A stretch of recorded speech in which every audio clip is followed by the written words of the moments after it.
আল্লাহর এক বান্দা ছিল নামাজের সেজদায়। তখন আল্লাহ রাব্বুল আলামিন তাকে ডাক দিয়ে বলে, বান্দা তুই যতই নামাজ পড়, যতই সেজদা কর, তোর জায়গা জাহান্নাম। এই কথা শুনে বান্দাটি বলল, আলহামদুলিল্লাহ।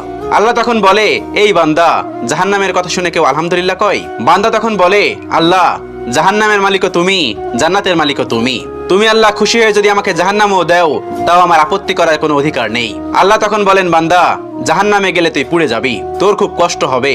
বান্দা তখন বলতেছে, আল্লাহ, কষ্ট শুধু আমার হবে না, তোমারও হবে। আল্লাহ তখন বলতেছে, বান্দা, তুই পুড়বি জাহান্নামের আগুনে, আমার কষ্ট হবে কেন? বান্দা তখন বলে, আল্লাহ, কোনো মায়ের কোল থেকে যদি কোনো বাচ্চা পানিতে পড়ে যায়, তাহলে কোনো মাই দূরে দাঁড়িয়ে থাকতে পারে না, দৌড়ে গিয়ে বাচ্চাকে কোলে নেয়। আমার বিশ্বাস ওই মায়ের চেয়ে কোটি কোটি গুণ দয়া তোমার বেশি।